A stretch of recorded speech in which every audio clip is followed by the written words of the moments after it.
नमस्कार मित्रांनो, आमच्या यूट्यूब चॅनल वास्तू टिप्सवर आपले स्वागत आहे. तुमचे काम यशस्वी होण्यासाठी घराबाहेर पडण्यापूर्वी तुम्ही काय खावे? शास्त्र, ज्योतिष आणि लोकमान्यतानुसार घरातून बाहेर पडण्यापूर्वी काही गोष्टी खाऊन जाणे शुभ मानले गेले आहे, कारण या वस्तू सकारात्मक ऊर्जा, सौभाग्य आणि यश आकर्षित करतात. खाली दिले आहे की काय खाऊन बाहेर पडणे शुभ असते आणि का. नंबर 1. दही आणि साखर.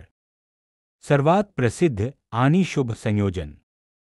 कारण दही हे शांतता आणि थंडपणाचे प्रतीक आहे.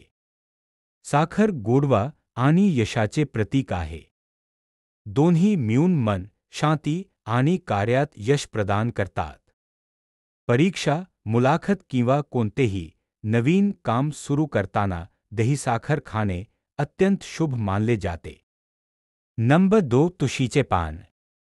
भगवान विष्णू आणि लक्ष्मीची कृपा मिळवण्यासाठी.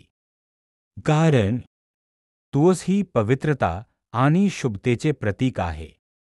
हे खाऊन बाहेर पडल्याने नकारात्मकता दूर होते आणि प्रवास सुरक्षित राहतो. नंबर 3. गूळ आणि तूप. कार्यात यश आणि सौभाग्यासाठी. कारण गुळामुळे ऊर्जा आणि सकारात्मकता मिळते. तुपामुळे बुद्धी आणि तेज वाढते.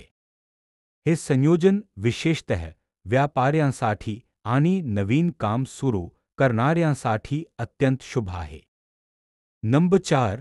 तांदळाचे काही दाणे आणि पाणी. पूजापाठ किंवा धार्मिक कार्यासाठी बाहेर पडताना.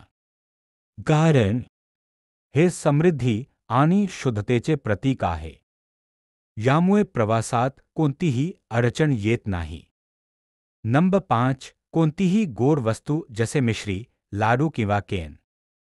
आनंददायी बातमी आणि यशासाठी. कारण गोड खाऊन बाहेर पडणे शुभ मानले जाते, कारण शुभारंभ नेहमी गोडव्यानेच होतो. विशेष मंत्रासह बाहेर पडा. जर तुम्ही एखादे काम करण्यासाठी जात असाल तर मनात हा छोटा मंत्र म्हणा. ओम गणपतीये नमः. हा सर्व विघ्न दूर करतो आणि कार्याला यश देतो.